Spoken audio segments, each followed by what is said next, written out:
Salut à toi, bienvenue dans ma nouvelle vidéo. Je suis Nadia, coach en rangement, home organizer, et j'ai deux passions dans la vie, l'organisation et le bordel, mais quand il est chez les autres.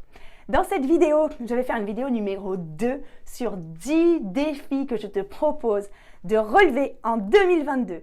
L'année dernière, j'avais déjà proposé des défis minimalistes. Je te mets le lien en haut si tu veux les voir ou les faire.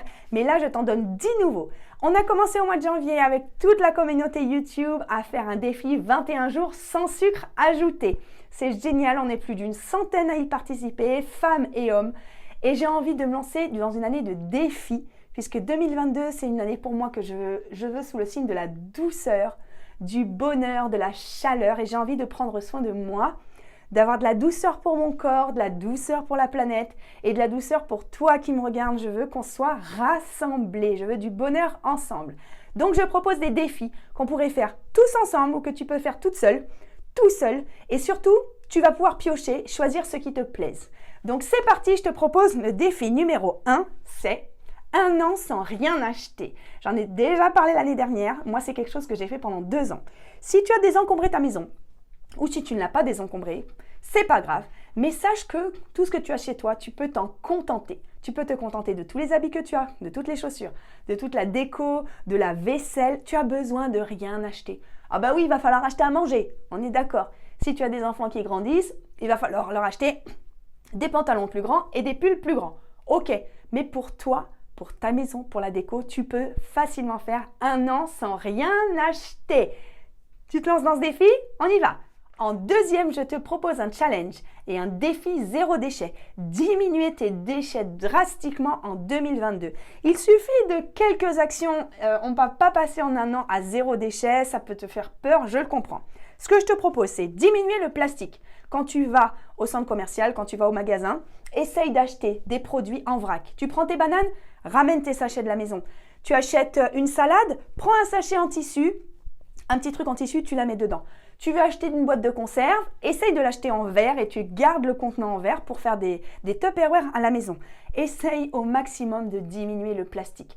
Un moyen hyper facile pour diminuer ça, c'est d'acheter une yaourtière et de faire tes yaourts à la maison. Je me suis lancée l'année dernière, je fais des yaourts végétaux et c'est un bonheur. C'est zéro déchet, en tout cas beaucoup moins de déchets. C'est délicieux, c'est beaucoup moins cher et ça sauve la planète, donc ça vaut le coup.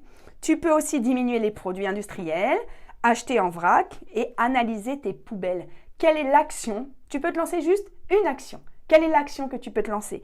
Moi, quand je me suis lancée dans le zéro déchet, l'année dernière, je me suis rendu compte que j'achetais tous mes légumes chez Picard. Des légumes surgelés dans des sacs en plastique. Alors que juste à côté, j'avais un magasin bio qui les vendait normaux. Ben maintenant, j'achète des brocolis, des carottes, des pommes de terre, des choux-fleurs, qui sont des poireaux, des champignons, qui sont frais, qui sont 100 fois meilleurs, qui ne sont pas dans du plastique, qui ne viennent pas de l'autre bout de la planète. Essaye de faire ça si ça te dit pour ce deuxième défi. Le troisième défi que je te propose, c'est de diminuer ta consommation d'électricité. Sache que j'ai réussi en décembre 2021 à diminuer de 32% ma consommation par rapport à décembre 2020. Et je peux te dire que je ne m'éclaire pas à la bougie et que je radine pas du tout sur l'électricité. J'ai eu 3 actions principales. Ma première action, c'est que je n'utilise plus mon luminaire du salon qui était avec un spot, avec des 4 spots halogènes. Déjà, il me tuait les yeux. Moi, j'ai un problème de sécheresse des yeux. Donc, c'était horrible, je le détestais. Je l'ai enlevé et j'ai mis à la place 2 petites lampes de lumière indirecte avec des ampoules basse consommation. Alors, certes, ce n'est pas un éclairage de dingue, mais j'aime pas les éclairages de dingue. Donc, j'ai fait ça en première action. Deuxième action, je me sers quasiment plus de mon sèche-linge.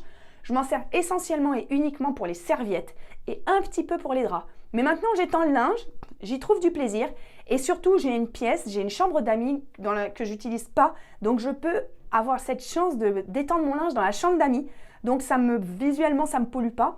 Et je retrouve une certaine joie à prendre le temps d'étendre les choses. D'autant que je ne repasse pas. Donc, c'est important de bien étendre et c'est quand même moins froissé que quand ça sort du sèche-linge.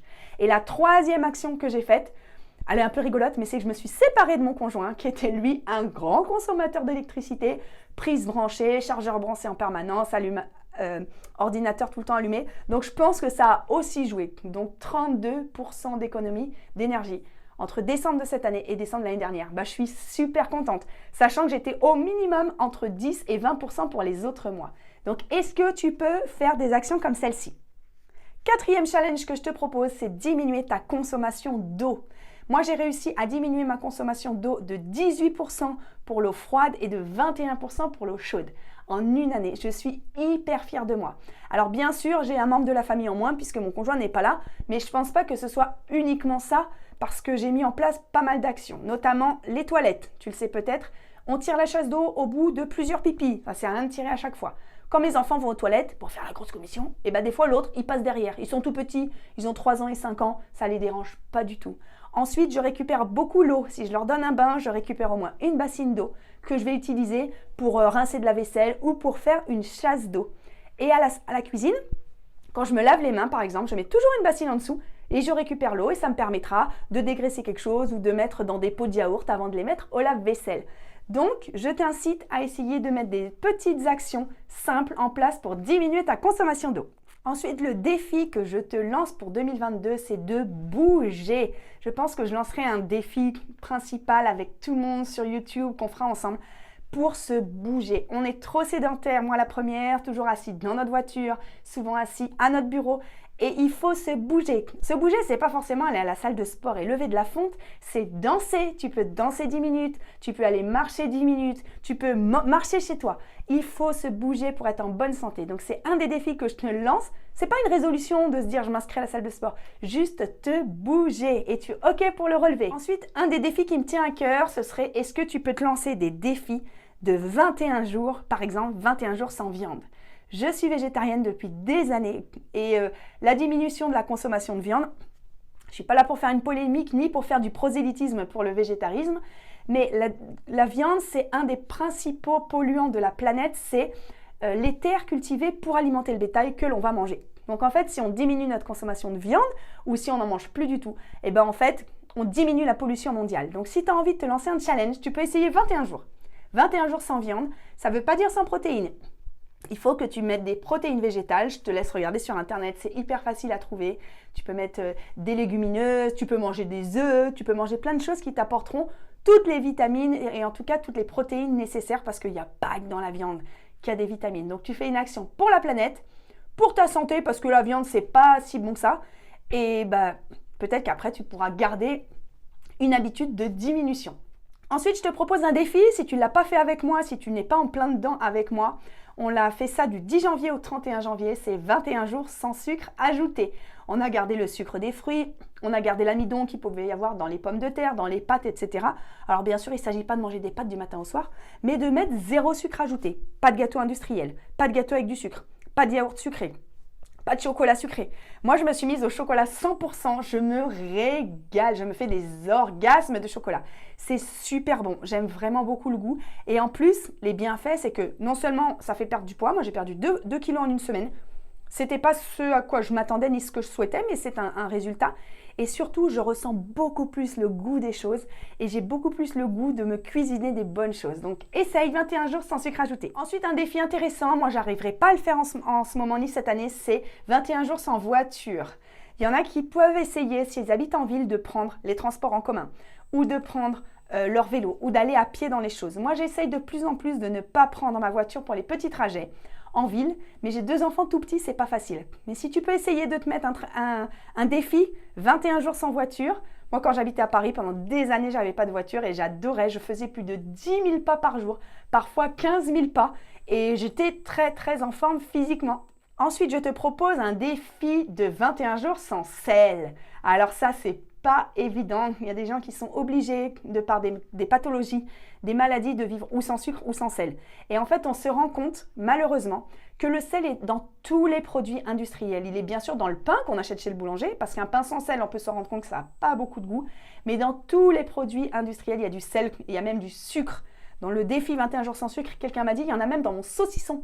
Donc le sel, il y en a dans tout. Donc c'est intéressant de lire les étiquettes. Et c'est intéressant de se poser la question, est-ce que je peux diminuer? Même si ce n'est pas sans sel, je comprends que le pain sans sel soit pas bon.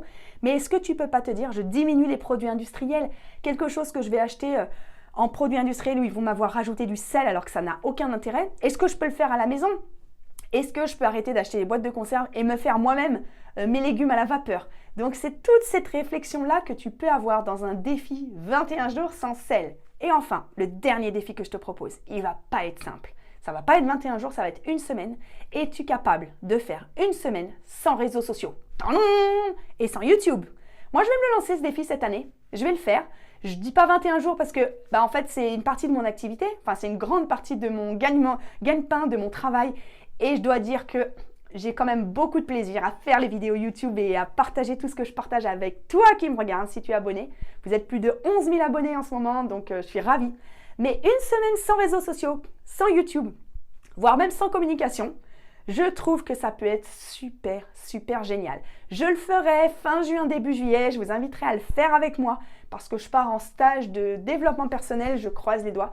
C'est la 3e année où je dois le faire. Ça a été reporté déjà depuis 2 ans à cause de la crise sanitaire. Donc, je ferai ça. Je ne ferai pas de réseaux sociaux, pas de YouTube. Par contre, je garderai le téléphone pour appeler mes enfants puisqu'ils seront gardés par ma maman.